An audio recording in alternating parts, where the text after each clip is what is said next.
Hello children, today we are going to start a new chapter, that is chapter number 18, and its name is Our Rights and Duties. So children, as we all know, our country was ruled by the British for almost 200 years, and after so much of struggle and sacrifices of great leaders like Bhagat Singh, Rajguru, Chandrasekhar Azad, Subhash Chandra Bose and so on, India got independence on 15th August 1947. As it is rightly said by Mr. Subhash Chandra Bose, one individual may die for an idea, but that idea will after his death incarnate itself in 1,000 lives. So children, after getting independence, our leaders got together to form a government. They made a set of rules based on which a government would rule. This set of rules is known as our Constitution. The Constitution was accepted on 26 January 1950. We celebrate this day as Republic Day. Children, here you can see the picture of the preamble of the Constitution of India. It is started with the line, "We the people of India."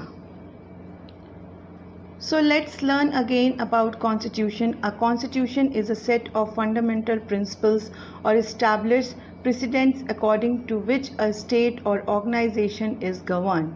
And what is democracy? Whereas democracy is a form of government in which all eligible citizens participate equally, either directly or indirectly through elected representatives.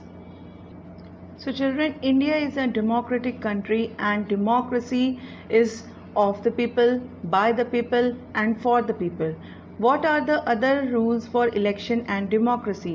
Democracy refers to a political system where the decision is made with the opinion of every citizen. In a democratic country like India, representatives are selected through elections.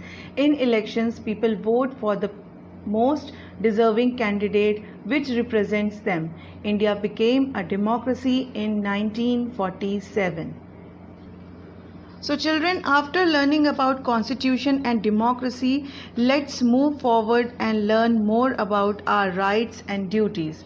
Our Constitution gives every citizen some basic rights. These are called fundamental rights. These rights are for the well-being of the citizens. Now children, what is the meaning of rights?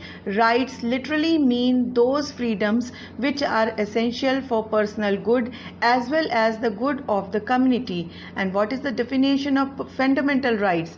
Fundamental rights are essential human rights that are offered to every citizen irrespective of caste, race, creed, place of birth, religion or gender. These are equal to freedoms, and these rights are essential for personal good and the society at large.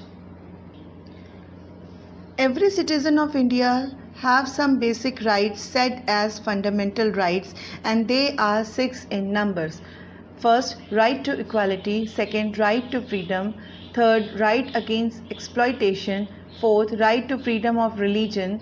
Fifth, cultural and educational rights. And last, right to constitutional remedies. Let's learn one by one. Now the first fundamental right is right to equality. Right to equality guarantees equal rights for everyone, irrespective of religion, gender, caste, race or place of birth. It ensures equal employment opportunities in the government and ensures against discrimination by the state in matters of employment on the basis of caste, religion, etc. This right also includes the violation of titles as well as untouchability. Now the next right is right to freedom. Freedom is one of the most important ideals cherished by any democratic society.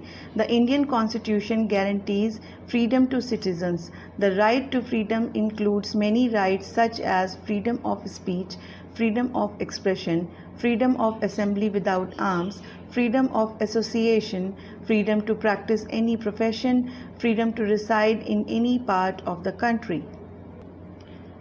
Now the third fundamental right is right against exploitation. This right implies the prohibition of traffic in human beings, beggar, and other forms of forced labor. It also implies the prohibition of children in factories, etc. The Constitution prohibits the employment of children under 14 years in hazardous condition. The fourth fundamental right is right to freedom of religion. There is equal respect given to all religions. There is freedom of conscience, profession, practice and propagation of religion. The state has no official religion. Every person has a right to freely practice his or her faith, establish and maintain religious and charitable institutions. Now the next right is cultural and educational rights.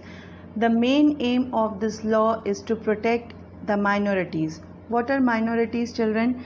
Group of people who are less in number.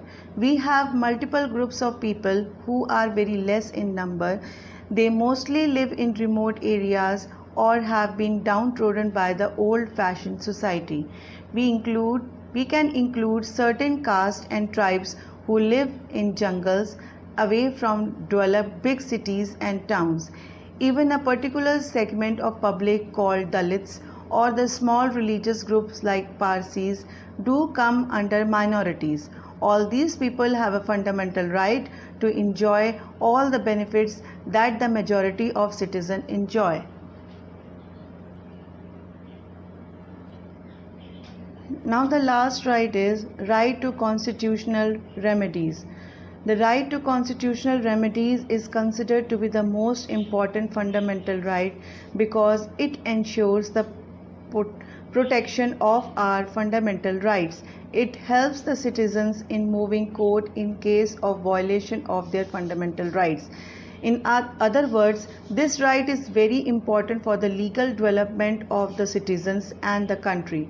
All citizens have equal right to appeal to the court of law or justice if they feel they have a threat to life or property or to join the government in order to effect this change. It entitles the citizens of India to move to Supreme Court or High Courts for the enforcement of these rights.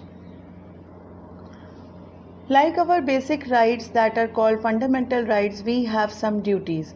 What is duty? Duty is a moral commitment to something or someone, or it refers to denote as active feelings for doing something. So as a citizen of a country, a person has many duties to perform. It is his duty to adhere to the Constitution. So children, fundamental duties help and guide us to understand our civil and social responsibilities, and that by observing them, we ensure democracy in India is upheld. So a duty is a responsibility. It is something we must do. Rights and duties go together. So here are some fundamental duties which every citizen must follow: to abide by the Constitution and respect its ideals and institutions, the national flag and the national anthem, to uphold and protect the sovereignty, unity and integrity of India, to promote harmony and spirit of common brotherhood, to protect and improve the natural environment including forests, lakes, rivers and wildlife, to safeguard public property, to defend the country and render national service when called upon to do so, to value and preserve the rich heritage of our composite culture, to develop the scientific temper, humanism and spirit of inquiry and reform, to strive towards excellence in all spheres of individual and collective activities so that the nation constantly rises to higher levels of endeavor and achievement.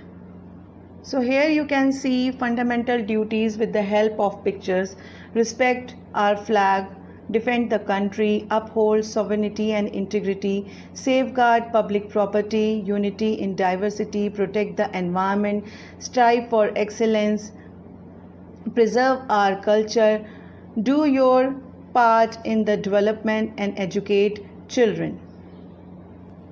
So after learning rights and duties of every citizen, let's learn some directive principles. Our constitution lists some guidelines for the government to ensure the welfare of the people.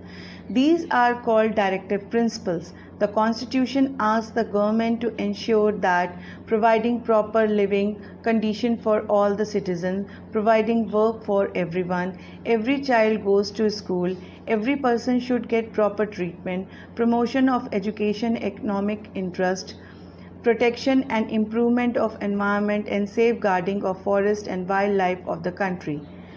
One important note: the directive principles listed in our constitution were adopted from the Constitution of Ireland. So let's conclude. We have learned the fundamental rights and duties. Fundamental rights are our freedom to do something in a country, and duties, it is our responsibility. So let's do some activity. You have to find out at your home what kind of rights and duties are given to you from your family. Maintain the table by writing all the rights and duties. Here is the table. Likewise, you have to maintain the table. Thank you.